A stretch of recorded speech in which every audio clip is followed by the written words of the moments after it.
Hello and welcome back to Not a Serious Sports Show, sports news, but make it gossip.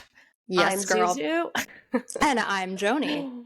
And welcome back. Happy belated Thanksgiving to those who partake. I managed to get very ill over the break, so if I sound like Countess Luann, I indeed apologize. You are definitely sounding extra sultry and sexy this week, so I like it. I'm in my phlegm era. Oh, yeah. So we did not record last week, so we have a lot to catch up on. We will just jump right in. I wanted to take a moment to talk about, well, we always do this, but this week I'm particularly excited to talk about my favorite fit. Titans running back Derrick Henry, who I just adore in general, this week wore a denim jacket that had these embroidered panels that look like stained glass. Oh my God, so good. With black icons, Frederick Douglass, Martin Luther King, Malcolm X. And it's just so immaculately made. The design work is fantastic. The craftsmanship is so cool. And it's just a great message, right, of strong black male icons on a fellow strong black male icon. I love it.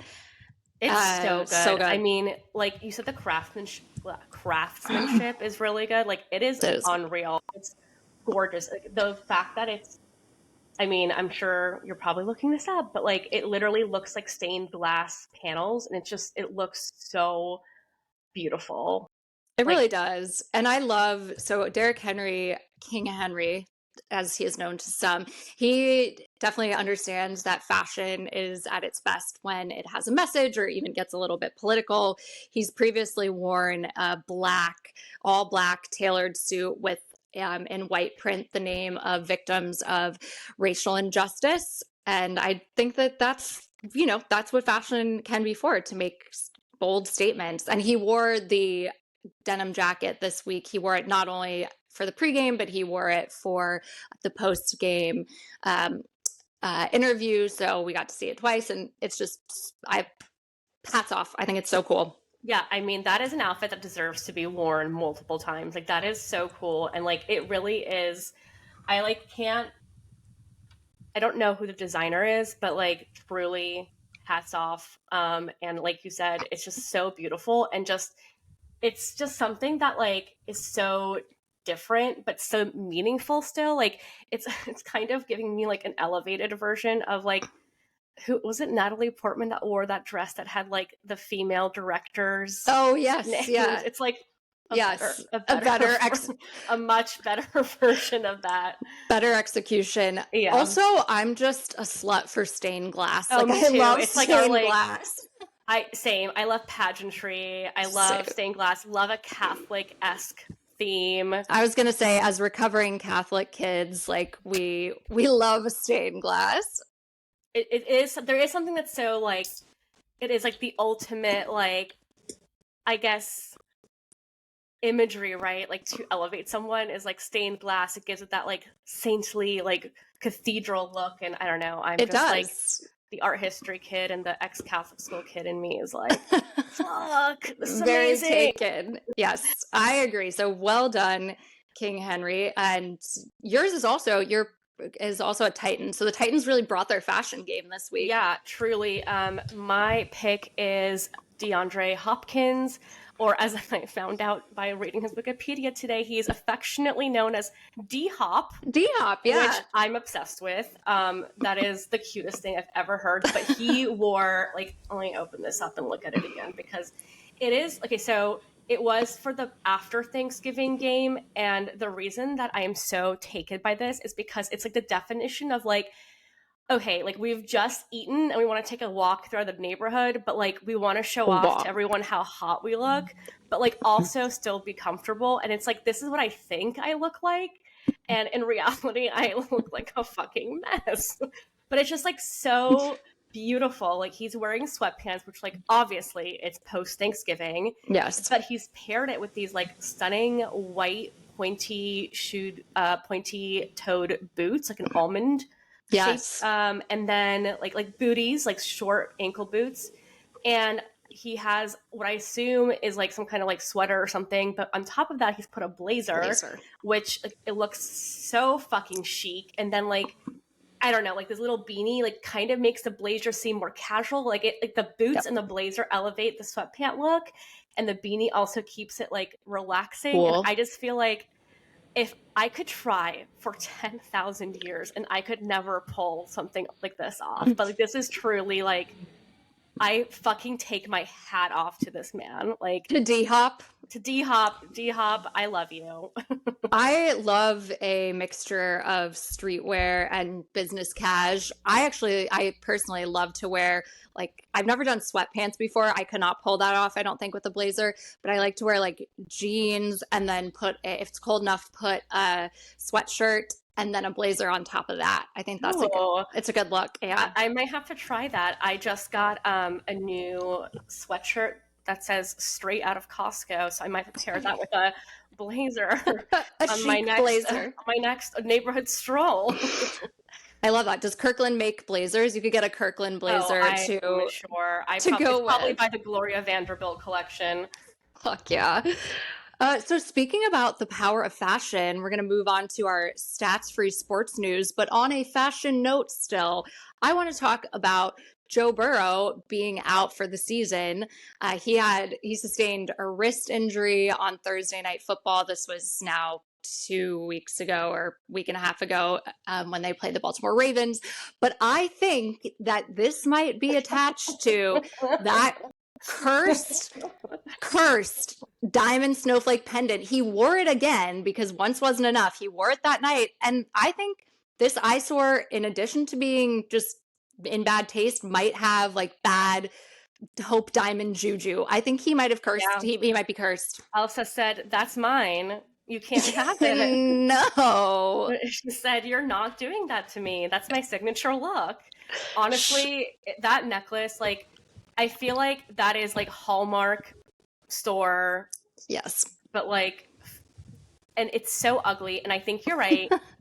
This is on him, and he knows what he did to anger the gods. And the fashion gods are rebelling. I mean, it's so not cute. Like, I'm so sorry to say that. And he deserves everything that he has coming towards him. I'm also kind of stoked because the Chiefs are playing the Bengals the last in-season game in Kansas City, and because Joe Burrow is not playing, the tickets have gone way down, so Scott and I might go. So amazing. And you don't have to see this man. No, exactly. We don't have to see safe.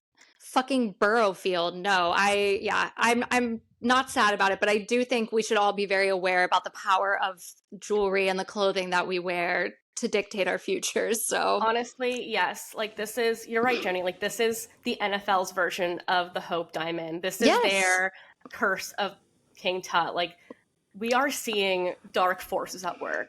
So it's a PSA, just be mindful. Be mindful. Wear fugly ass snowflake jewelry. No. Speaking of bad energy, Draymond Green is not an NFL. He's an NBA player. He's a power forward for the Golden State Warriors, if you're not a basketball person. And he has always had a reputation of being violent. He's been in some on-court scuffles, but this past week he got suspended for chokeholding Rudy Gobert on Minnesota while they were playing, and it is insane. Like, the footage of him choking this opposing player. Basically, there was a fight, and in this scuffle, he gets Rudy Gobert and he puts him in a headlock and he starts choking him out. And Rudy Gobert said, "I couldn't breathe." This is not the NHL. Please behave yourself. It's crazy. So he was suspended for 5 games. Yeah, that seems like light. I agree. I think it was kind of a light sentence. And again, this is not the first time that he's had these really violent altercations. He kicked LeBron James in the groin. Excuse me? He kicked him in the dick during the 2016 NBA final, if you remember that. Not okay. He stepped on a dude's chest. I don't remember who it was. And he also punched one of his own players in the face one time. That may have been in practice, but Okay, it's very violent. I'm sorry. This is like a real pattern of like a violent behavior where why is this man still playing sports? So there was like a lot of think pieces and commentary about that afterward, that saying exactly that, essentially, like, why is this man who is clearly so violent allowed to continue to play? And like I don't know, Rudy Gobert, again, he said, like, I couldn't breathe, like I was passing out, like this was not WWE for show, like he was choking this man. That is so insane. I mean, especially because, like, do you remember when Zidane, like, headbutted a man and, like, the world has not forgotten about it, like, 25 years later? So, like... Did he headbutt him, or did he ram into the guy's stomach with his head? I mean... I don't remember. He headbutted his stomach. Yeah, that's what it was. Yes. So, like, but it's not great, but, like, this is, like, this guy is, like, out here doing this regularly, and I don't know, like, I kind of thought LeBron, like, could have blacklisted him or something. Like, you would think, a man of influence, but yeah, this is a huge problem. And honestly, like, what's one of those 5-game suspension is not going to teach this man anything. It doesn't seem like it, and it's one of those things. It's similar to what we've talked about. I guess it's actually the opposite, because this is an instance of, like, would someone be allowed to stay in any other workplace if they were going around stomping on people's chests? I mean, kicking people in the dick and choking people out. I've worked in museums and I have taken my share of abuse, but even then, no one has stomped on my chest yet. SNL did a parody of it. They, like, had someone on Weekend Update pretending to be Green, and it was pretty funny. But again, it's just like, God damn, man. Sir. Chill pill. Take a chill pill. I love this quote that you put in here from the San Francisco Gate columnist Alex Sequig. Yeah. He goes, "My man, with love, is it possible to perhaps do less?" Which is so correct. He also says, at this point in your career, for just a few months of this year, let's just say, hopefully June, would it be such a Sisyphean ordeal to pull your head out of your ass? Like, I'm sorry, this is the most incredible quote I think I've read this year, in this calendar year, and hats off to Mr. Sequig, because... whatever. Because absolutely that is the correct take. Like, what the fuck are you doing? And do less. And to work the word Sisyphean into that is beautiful. I feel like it's a testament to the fact this guy is a San Francisco Gate columnist. Like, he's presumably a Warriors fan, and he's like, dude, too much. This is not, again, like you said, this is not the NHL, not that would fly even there, but it's just not the energy you expect to see on a basketball court. It's yeah. You should not. And then he, like, refused to apologize, which they brought that up in the SNL skit. Yeah. Unhinged, too much testosterone. Moving on to our weekly staple, it's time for a Travis and Taylor update. So I have to, first of all, begin by apologizing for making fun of my mom, because now everybody is talking about how engagement rumors are flying and how they want to get married so they can start making babies. And I made fun of my mom in a previous episode for having that same very boomer take, but apparently... Well, turns out she's an oracle, so... Yeah, perhaps. And Travis's mom, so Donna, in the past, she was on Good Morning America and talked about Taylor, and it kind of came off as like she wasn't that hip on her and just seemed like she didn't want to talk about it. And it's like, well, girl, you're on GMA to talk. They invited you on here to talk about it. This is what you're gonna be doing. Yeah, absolutely. But in a more recent interview, she was quoted to say that she hasn't seen Travis this happy in a long time, and she's really cute. It is, and that she's proud of him, that he shot for the stars, and that she loves Taylor and thinks that she is incredible, and just a much different energy in this particular interview. And I think Travis is probably like, what the fuck, mom? Can you be a little bit more enthusiastic? I mean, but this, like, honestly, this sounds like like, first of all, she could never go on a talk show and just say this without Taylor's No. team approving this. So this is like, this definitely lends some real, like, you know, guts to the theory that they are going to get engaged, because this is like a pre-engagement rollout. It's what everybody's talking about. Yeah. I saw there's an interview with Caitlin Clark, who plays for Iowa. She's an incredible women's basketball player, and she's a Chiefs fan. And so they asked her, like, what's your take on this? And she was like, they're getting married. They're getting married. That is popular opinion. I just don't know how everyone will cope if they don't. I don't know how I will cope. I don't know how poor Donna's going to cope. Like, if they break Taylor up, have been yucking it up, and like, what will Brittany Mahomes do? You know, I'm so worried for her. Me too. She's, other than her husband, who makes $1 bazillion and is the best quarterback in the NFL, this is the only thing she has going for her. I'm just so concerned for her. Like, I don't want her to be, you know, ostracized by the pop girlies. Like, I want more for her. So anyway, I do think that this does sound very official, and like, it does. And especially like the fact that Travis was on, first of all, I don't know what Travis was doing for the Wall Street Journal. That just, I do not understand. Okay, but his fashion... The interview was great, but the Wall Street Journal is not what he was doing in the Wall Street. Yes, yeah. A weird choice, but he looked great. He looked phenomenal. Sounded great. Yeah, whoever... We shared a video amongst each other of somebody saying whoever styled that shoot should be hired for him, because it's such an elevated... lots of elevated looks for Travis, and he looks hot. I forget what the guy said, but it was like he went from like lids to Loewe or something, and I was like, I could die with that soundbite. That is incredible. But no, he looked so good, and I think the highlight of this was we got a lot of quotes about Taylor and their relationship, which is we new. Got to know a little bit more about how they met. They were set up by a mutual friend. They had their first date at East Coast in New York City.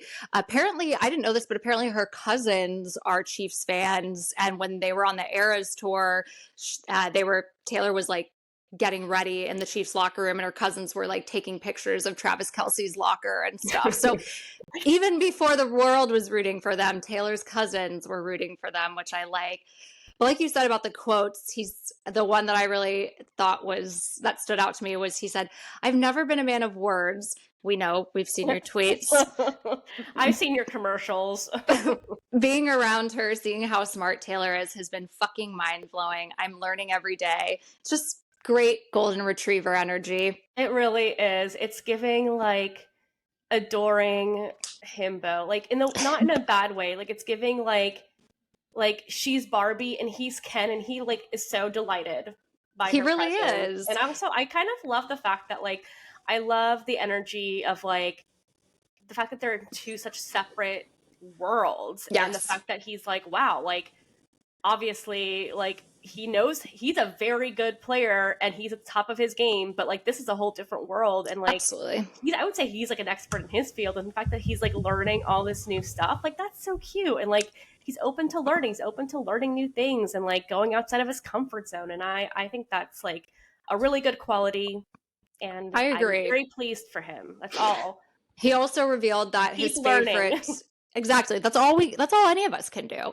I like that he revealed that his favorite Taylor era album is 1989, because that is also a favorite of mine. So now we know. We didn't specifically, actually he did talk about songs, but as long as it's not Reputation, because that is the worst. No, he was talking about Blank Space specifically, and I can't get enough. I can't get enough of this.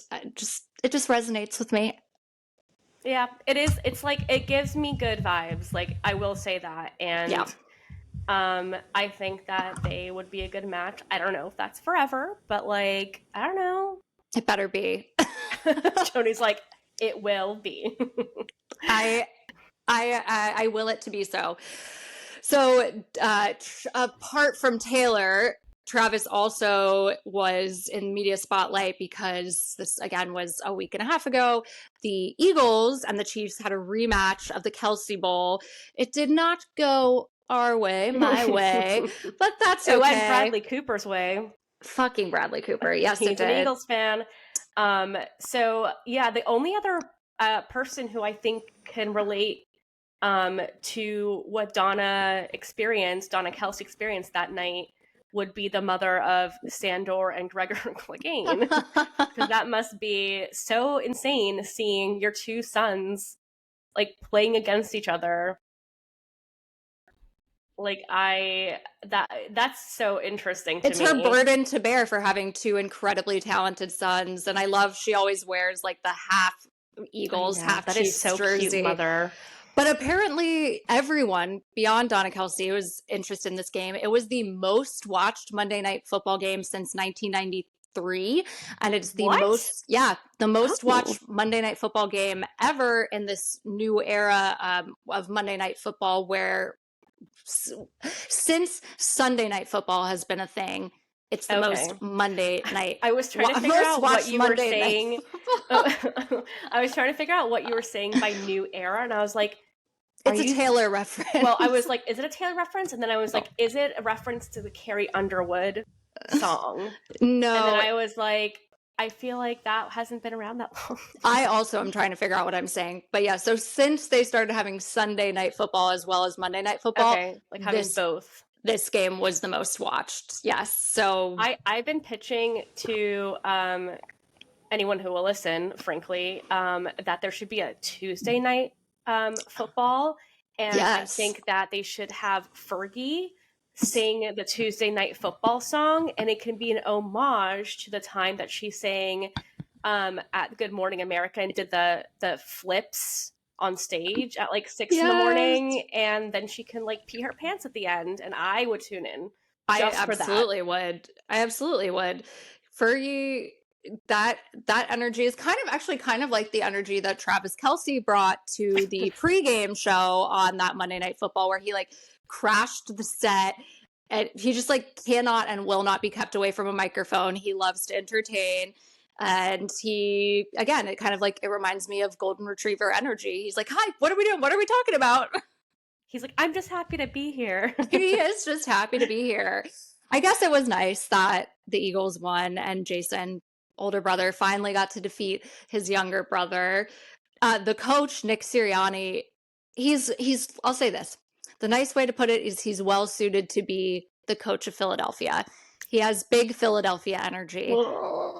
At the end of the game, after they won and he was walking through the tunnel, he shouted, "I don't hear shit anymore, Chiefs fans. See ya." And I'm like, it's not giving professional, Nick. It's giving Danny DeVito in It's Always Sunny. Like, it's not giving. That's what I'm saying. Like, he is suited for Philly. It works. I think they will tolerate it. Is it the classiest? No. Is it not embarrassing? No. But you know, he's it's a little embarrassing. It's a little embarrassing. I would like Bradley Cooper to be the coach of the Eagles. No, I'd like for him to address all of that. Like, Bradley is always trying to portray himself as a classy gentleman, and I need to know why he's an Eagles fan. He needs to sit Nick Sirianni down and ask him why he behaves like that, and why he has an Italian flag on his Eagles coaching staff jersey, like polo. I mean, it's because he's Italian, but I'm like, is that necessary, Nick? I think you will find that he does think it is in fact necessary. I think you're right.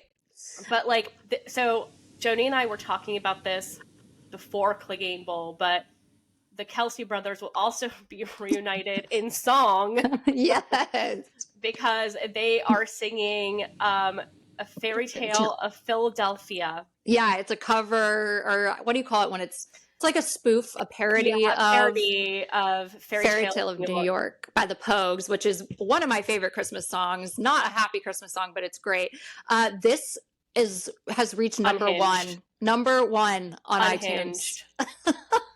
This is absolutely like the mind child of some coked up executive somewhere. And I mean, I don't hate it. I just think it's not a normal thing.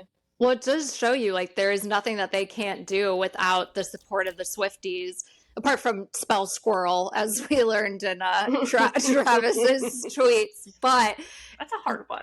They totally realized that it is because of the Swifties on their podcast, New Heights. They were like, oh yeah, like that credit goes to Taylor's little Swifties. Like they bumped this thing up. They literally are working, like no one works harder than those maniacs. Like the Barbs have no clue how to do what they are doing. And I will say I did hear on that album, the Chiefs Christmas album, which I can't believe I'm even saying these fucking words. No, Eagles. So the Eagles. Yeah. Oh God, yeah. Eagles. So Chiefs Christmas album, I could actually understand. Yeah, no, this is the Eagles. No. I did listen to the cover, they did a cover of All I Want for Christmas Is You.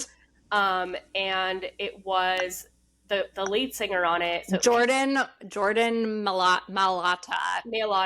And yeah, he's so good. Jason Kelce and then some other dude did like back up vocals. But this man, like Jordan Mailata, like fucking killed it. And I listened to the whole thing because like I was like, is he gonna do the high note at the end? And guess what? He fucking did. And he did it well. Like he is so talented. We've talked about this before, but imagine being so good at football, being a professional athlete, and then having any other talent. It's not fucking fair. Like it's really not. Like the same guy who was that guy who the pastronaut. Yes, Doms, Jason. Yeah, Jason Doms. Like it's the same thing. Like you're not allowed to be this good in two things. You shouldn't have it all. No. Oh, well. So the Thanksgiving games they're kind of shitty, but the halftime shows we have to discuss. Dolly Parton at the Cowboys she's 77 years old. She was dressed in a Dallas Cowboys cheerleader uniform, like full midriff. I loved it. I was here for it. People were being kind of shady about it, but I'm like, she looks phenomenal. And also, you know, there is no such thing as age appropriate. Wear whatever you want that you feel confident in. And she's an icon, and she went out there and killed it. She looked amazing. She looked better than, like, I would say, like... Than I would up there? Right, like, of course. But it's like, age does not matter. It is the confidence and the showmanship that make what Dolly is. And, like, a queen. Absolutely. And she sounded and looked amazing. The same cannot be said... for poor Jack Harlow at the Lions game in Detroit. This was so strange. The set looked like they got it at Walmart. Like they got like a winter prom theme that like the senior class put together. They had like an igloo and a white tarp that was not properly secured. I was afraid the cheerleaders were going to trip. But the best part of the entire thing was there was this random man behind him in a Lions jersey who was sort of like mouthing along and doing some hand stuff. So at first I thought he was the sign language interpreter. Was he not? Nope, just there. Wait, who is he then? He's just some dude. I assume a friend of Jack Harlow's. It was so bizarre. I thought that he was like a part of, like either an ASL interpreter or like, I thought that maybe he was going to do something, but nope. No. He was just very awkwardly lurking in the background. It had like Trump behind Hillary in the debate energy. It was so strange. Okay, that is really weird. Also, I like low-key always forget about Jack Harlow, and I was like, Post Malone? Like... I like did not know him at first, and then I was like, oh yes, I do know this name. It's just like it's so weird because like it's not someone I would like. You have on one hand Dolly, an icon that everyone knows, and then you have Jack Harlow, who I can guarantee you is a who, not a them. Shout out to Who Weekly. Like yes, I think Post Malone is a them. Jack Harlow is like the Who version of Post Malone. Well, he's a big Who, and it had big Who energy in terms of performance. It was not good at all.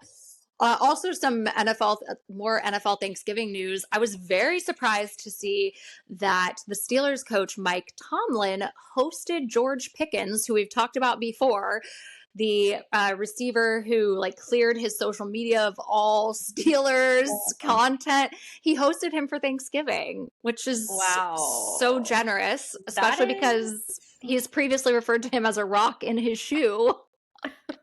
I mean, I guess keep your friends close and your enemies closer. Like, or maybe he's like, this is how I control this man. I don't know. Through turkey. I mean, he posted a picture of his daughter who goes to University of Georgia. She's a gymnast, and Pickens, who also went to UGA, and like had a caption about that. And I was like, that is really just very fatherly of him that he was willing to take him in on Thanksgiving despite his previous transgressions. Yeah, that is definitely an interesting move, and I would love to have been a fly at that table. Absolutely, but I think it's very in the spirit of the holidays. So good on you, nice. Mike Tomlin. Yeah. Much classier. They're much classier in Pittsburgh than in Philadelphia, apparently. One coach is bringing true fatherly class, and the other is giving screaming Guido in tunnel. But, to each their own. It takes all kinds. Every pot has a lid. Absolutely. So true.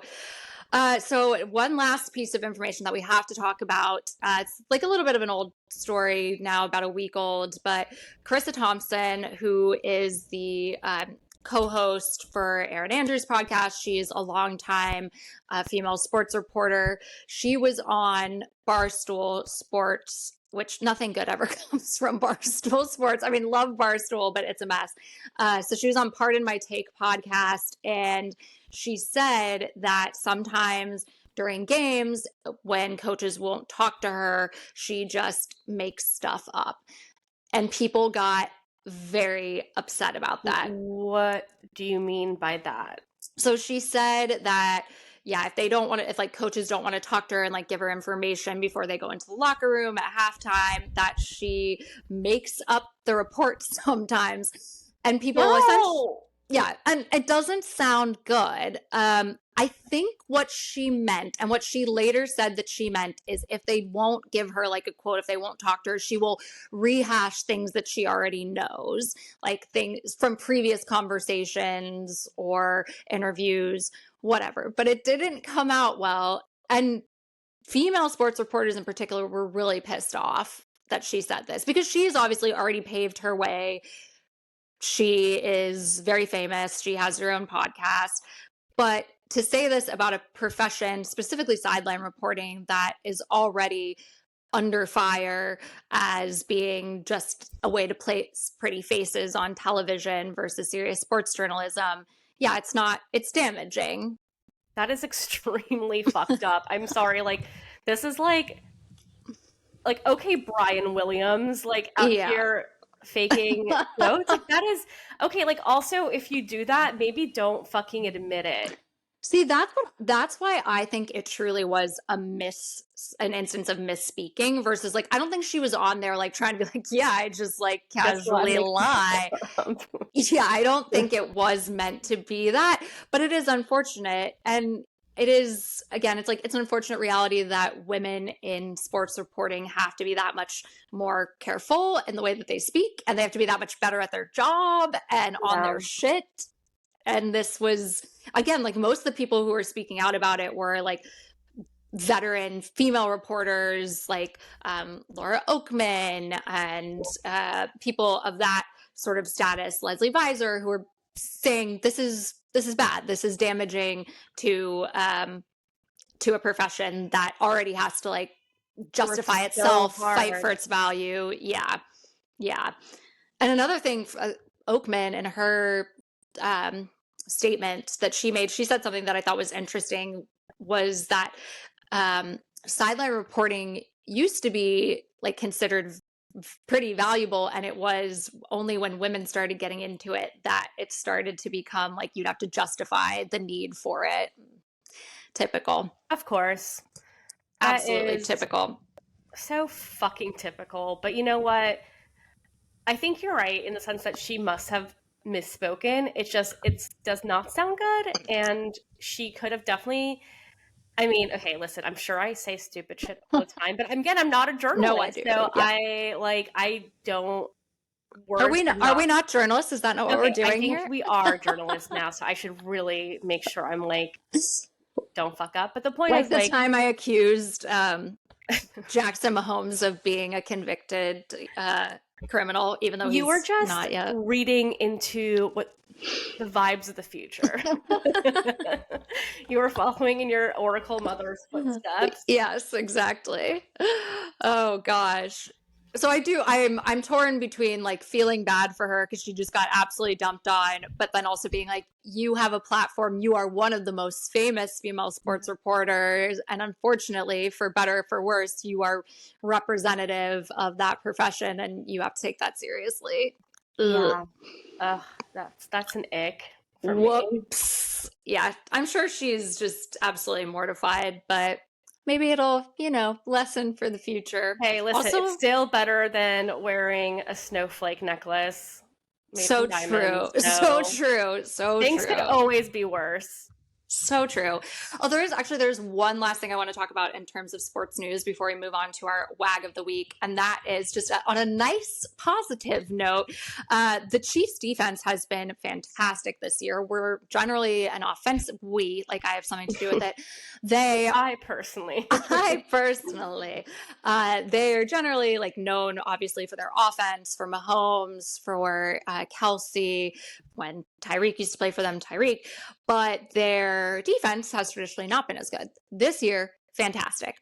Chris Jones, who is arguably the rock of that defense, he was asked, like, what do you think the difference is this year? And I forget what media outlet this was for, but he said that he thinks that the difference is It was that Joe. It was an exclusive interview that he gave to our podcast. yes, yeah, you're hearing it here first. But so he said that he thinks that Steve Spagnuolo, the defensive coordinator, having his wife in Kansas City this year for the first time has made all the difference, and gave credit to her. And that is That's why the cute. Chiefs defense is better. And I was like, that is so nice. And he had this really great quote about how, having a supportive partner near you makes all the difference. And I just thought that was very admirable of him to like recognize the wife of his boss. Right. But also just the idea of like work-life balance, right? Like, yes, you can have an incredible job and an incredible career, which I'm sure this is a dream job for a lot of people. But, if you don't have a good like balance Support outside of your system. work and a good support system, you're going to suffer and it's going to show in your performance. So, again, work-life balance, a supportive Yes. partner, and just also like having a good fucking woman at your side is always, Fuck yeah. you can't go wrong. Thank you, Mrs. Spagnola, for moving to Kansas City. I appreciate it.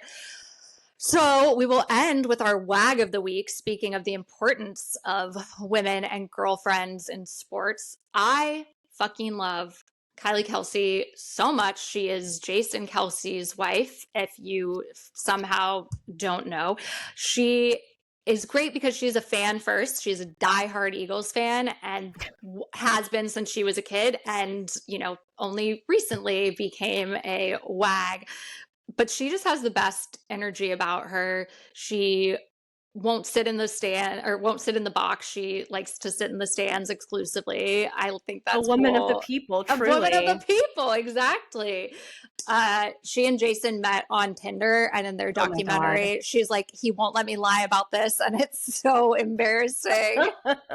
I mean, imagine being on Tinder and being like, this is a person who is famous. Yes. So her and her friends recognized him, and they're like, well, it's either going to be him or it's a catfish. Oh, yeah, absolutely. I would say catfish. If I was her friend, I'd be like, girl, you're talking to a catfish. But I'm glad that, that they managed to, her friends were not shitty like me and they made her keep dating him. I think that she is so good for him, so good for the Eagles community. We're, being a little shady about Philadelphia, but collectively, she and Jason have done so much for the community. They're sort of the driving force behind the Eagles Autism Foundation, which was founded in 2018 and has since then raised over $20 million for autism research. And Kylie, I guess, it's like particularly close to her heart because they have a dear family friend who has autism, Tim Quinn, and he's like a brother to her. He's an autistic artist. And apparently when he met Jason, he didn't know who he was, but they bonded. And she said that was very important to her, that if Tim didn't like Jason, it wouldn't have worked out. But luckily he did. That's really sweet. It is. It is. And she also visited a new autism sensory room in Kansas City when she was there. She does a lot of charity stuff. She walks the walk. Yeah. She does. She put on like a free clinic in Kansas City when she was there for field hockey for girls. She is someone who, like you said, walks the walk. Also, did you see the Princess Diana replica jersey? Yes. Oh my God. Obviously, as a Princess Diana stan, I was delighted to see that. And this tidbit is so fascinating about how Diana got the jacket. Can you share this? Because I was blown away. Yeah. So the jacket that we're talking about is a old school Letterman style Eagles jacket. That this is a replica, but it was made famous, and Kylie wore it, and it auctioned off for $100,000 for the Eagles Autism Foundation. But it is a replica of a very famous jacket that Princess Diana wore. And the jacket, apparently, the way that she got Eagles merch, since why would she have that? It's not like she could have popped into H&M and gotten a NASA sweatshirt like the kids do these days, Exactly. So she was representing the royal family at Princess Grace's funeral, and Princess Grace was from Philadelphia. So there was a contingent. Yes. There was a contingent of people from Philly, one of them being this Eagles statistician, Jack Edelstein. And they were talking about the Eagles, and she said, "Oh, those are my favorite colors, green and silver." And it's a Slytherin at heart, yes, I guess. I was going to say, Princess Di, the people's princess, one of my own Slytherins. Who knew? So he sent her a bunch of Eagles gear, and she wore it around London. I kind of love that. That is That is so fucking cool. It's so iconic too, the photo of her in it. And I think it was a cool idea of the Eagles organization to choose the beautiful and wonderful Kylie and to auction off this replica. Nice and nod. Timing with The Crown last season coming out. Yes. Oh my gosh, Elizabeth Debicki, is that her name? She is unreal as Diana in that. I say this all the time, and this is a quick sidebar, and we can get back to Kylie. But if I was William or Harry, I would pay so much money to have Elizabeth Debicki hold me. I'm not kidding.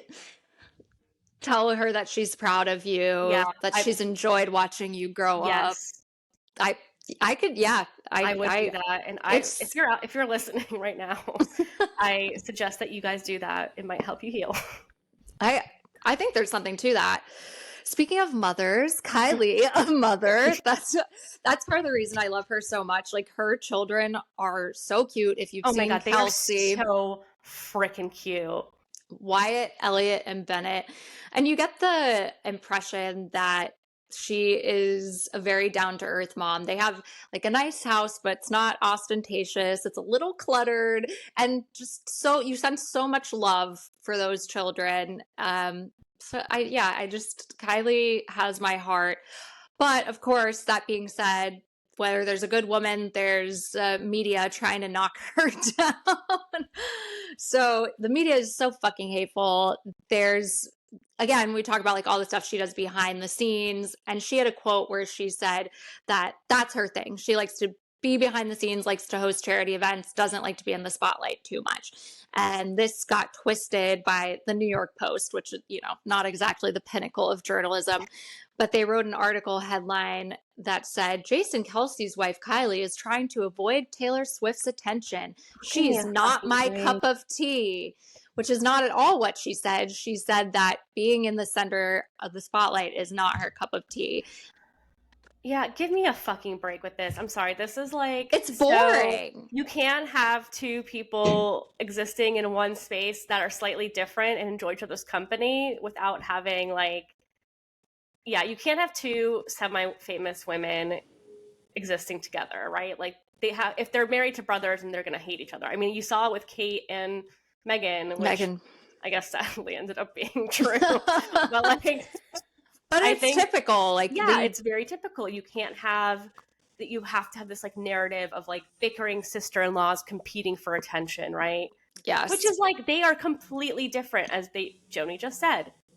She is behind the scenes, but I'm sure they have a lot in common, and it's not like Kylie's out here being like, I'm gonna have my own tour. Exactly. They fill different spaces. They're very different, but I'm sure they would get along. It's just so silly and manipulative. And I appreciate what's that?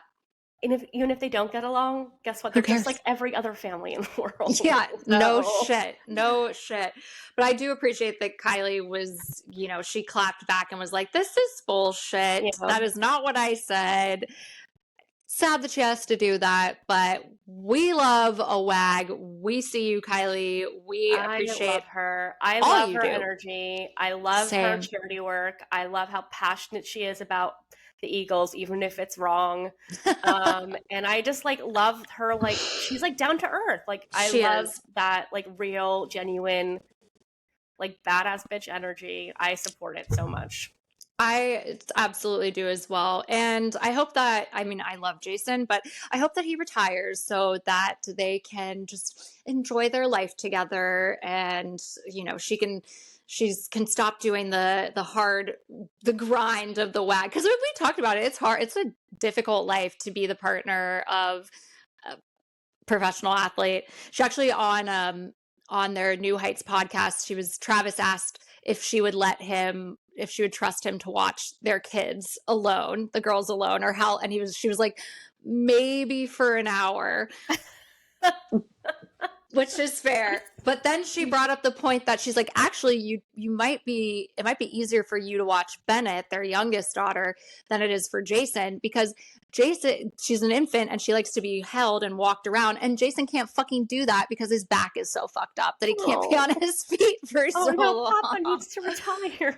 Yes, it's time. Geez. She says that actually in Kelce too. She's like, I want him to be able to retire while he can still get down on the floor and play with his kids. So I think that is extremely fair. And she also, to her credit, she says, he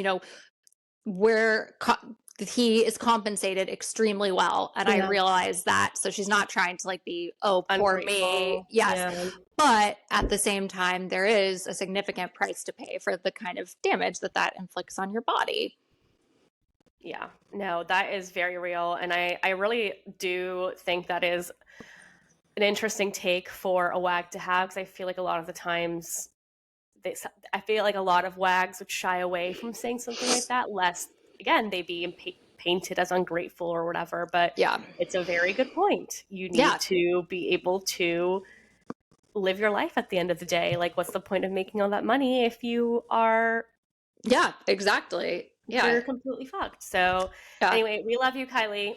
Yeah, we love you. That is the takeaway here. Well, thank you guys so much for joining us on that rapid fire recap. There was a lot to catch up on. But we, that's what we're here for. Yeah, it's been a busy 2 weeks, but we will be back next week. We will. With more coverage. So see you then. Bye. Bye-bye.